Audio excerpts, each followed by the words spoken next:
Welcome to the show. And I hope to keep it a show. I really do. I hope to, entertain you as well as inform you. And my real goal here is to reestablish wonder in the world.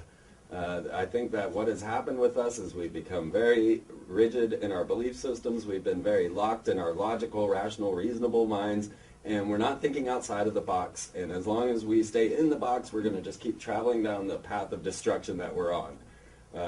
Some of this talk is going to be amazing, interesting, and weird. And when you start to realize that, say, with Nostradamus' predictions, and you start to realize, well, Saddam Hussein was the Antichrist, or George W. Bush was the Antichrist, why is it that we're all continually waiting for the end of the world? This has been something that I've been trying to understand, and trying to get a grip of the agenda that's going on, that's propelling this type of mindset forward. Because all my travels and everywhere I go, all I run across are good human beings that love one another, want to take care of the planet, want to grow a garden, enjoy one another, create things, and just have a good time. I don't meet humans that want to subjugate me, stick me in a jail cell, put me in unless they're wearing a uniform and part of this authoritative agenda. And so it's always my question, well, if we've got 6 billion good people and about 30 bad, why is it that we're all following them? And I found that what has happened is our true divine nature has been usurped by magicians. I call them sorcerers because it's a more proper term for the black magic being used. When you start to tell people about the occult nature of the government, the nature of magic that they're dealing with, then all of a sudden magic gets thrown into this area of evil, and then everybody's turned to the Bible. And I don't want to do that either. I don't want to say one's good, one's bad. What I'm saying is that these guys are using a tool, a device, a method of science that we don't yet understand, but they do. And they want to turn it around and use it for their own forces. And so as an example, instead of you supplying your own divine future, you now seek a dollar bill. And the dollar bill is a magical pantacle. If you look at any seal of Solomon, any ancient book, grimoire of magic, you're going to see 2 seals combined with a binding agent. And so on the dollar bill, you of course got the eye in the pyramid with the phoenix, and it's 13s, and then the 1 in the middle. And this is the reason the dollar bill has never changed, as they changed all the other bills along the way. They never once changed the dollar. That's because it's their main pantacle, their main talisman. It has all their magical sigils on it. It's their symbol of power. And so this very power then has usurped our divine nature. So instead of seeking a miracle in your life, you believe the miracle comes from the money. And then this gives you the belief that you now control your future because you can pay to have what you want. You can say, I'm going to do this in the future because I have this pantacle, I have this talisman, I can do what I want. And that really is a Luciferian belief system. And it's a false system because it doesn't exist. It's all controlled by these guys, the magicians, the money masters, those that have crafted money out of nothing. And this entire fiat currency comes straight from the Templars, and that's where we started to get into the gold for paper idea. So this magical pantacle now has just usurped your very divine nature, and instead of having a miracle come into your life, and you go, oh my God, I can't believe this was just as wonderful as it is, and I'm getting everything I need, and I didn't have to do anything for it but me. Now you have to go and get a job under the golden arches, or under the sun sign, or under the pentagram, or whatever sigil they want to put on their magical logo, and you have to work for this magical symbol, which is a talisman. And so once we start to realize who's in charge of our planet, that's the big thing that people miss. We think that the civilization is the outcome of human endeavor, that this is just the way life would have turned out had we been left our own devices. But I've always had this question. Why are we mining gold? What is gold? And why is it so important to planet Earth? Why is it that God says, go kill them and take their gold? I don't understand this. What do we need this rock for? And once you start to understand that our ancient past is actually far more technologically advanced than we have been told, then you start to understand why gold is important. Because it's important today for technology. And once you start to understand levels of gold and monoatomic gold and hyperdimensionalities, then you realize, oh, gold is like the spice of doom. Gold has the ability to fold space-time, and we can travel from star to star with gold. And that's when you start to get into interesting, curious questions. And that's what I'm hoping to show you some of today. And leave you astounded. At 10 years old, I drew a picture. And I had no idea what I was drawing when I was 10. This was 1976, right before Star Wars came out. Or else these would have been X-Wing fighters. I saw Star Wars 14 times in the theater. I always wanted to be a spaceman, all right, so just keep that in mind.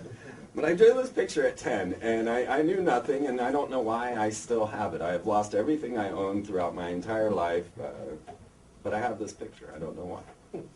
And as I drew all of these space shuttles on here, and I actually won the school art contest that this was for. And as I drew each of these space shuttles, I felt they needed a symbol. They needed a symbol of some sort, and I didn't know what I wanted. I wanted something cool, though. I'd already drawn flames and everything else down the space shuttle. I wanted to put something cool on there. And my hand came up with this. Just a little curved line with a straight line running through it. And I thought, well, all right, you know, that's not as cool as I was hoping, but I went ahead and I put it on each of the space shuttles. All right, now our space shuttle titles are the Columbia Endeavor for the discovery of Atlantis. All right, Challengers were destroyed. Enterprise was an added addition, but Columbia Endeavor for the discovery of Atlantis is our space shuttle missions. If you recognize who NASA is and recognize that they come from a Freemasonic line that goes back to the Nazis. It was the Nazi scientists that came over and gave us rockets. And then you couple that with Jet Propulsion's laboratories, and you've got the occult, because JPL is started by Jack Parsons, who was a member of the Ordo Templi Orientis, connected with Aleister Crowley, and all of this comes back to the occult. And our space program is run by the occult. Then I drew this winged serpent. I had no idea, you know, and I'm still asking about this one, but I've got some answers now. And this is what I thought was a spiral galaxy. That's what I thought it was. Okay, so 18 years later, I'm moving on 30, and this starts to come to life. All of a sudden, this artwork starts to make sense. I come across a little book known as The Sirius Mystery. And this book was written by Robert Temple. And after he wrote this, the Temple of the 33rd, the Supreme Mother Council of the World of the Freemasons, started pestering him to join, because he had secrets in here about the Masonic religion that they themselves had never heard. I'm like, get this guy in here. Well, this book's all about a bunch of fish people that came down and talked to an African tribe from a star known as Sirius. And the fish people that came, they gave the Dogon a symbol. So they go and they interview the Dogon. These men in Africa, in Mali, Africa. And they tell them the story of a race of beings that came from a star known as Sirius. It's a binary star system that we only discovered in the 70s. Or we've only got a picture of in the 70s. We discovered it beforehand, but we couldn't see it. But yet these Dogon knew everything about Sirius. They knew the orbit of its binary star was 50 years. They knew all these astronomical data about this star that we couldn't see.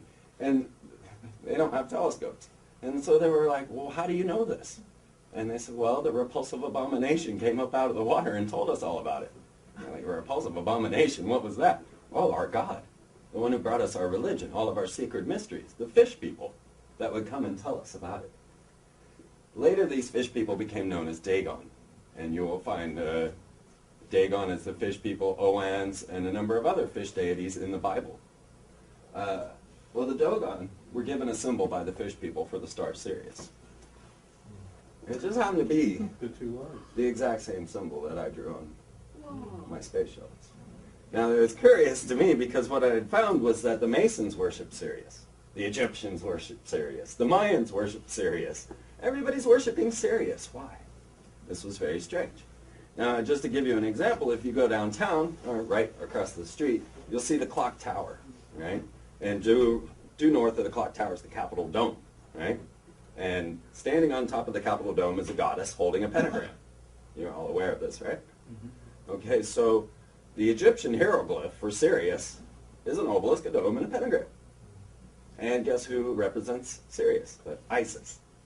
So that is the goddess standing there holding the pentagram. So we have a life-size hieroglyph to Sirius as our capitals in every nation.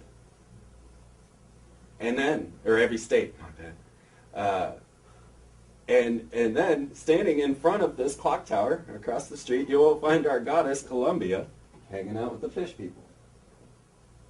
So they're the merfolk that are there pulling Columbia, our goddess, forth on a boat. And then on one side she has a pentagram, on another she has a shell. These are symbols of Lucifer, Venus.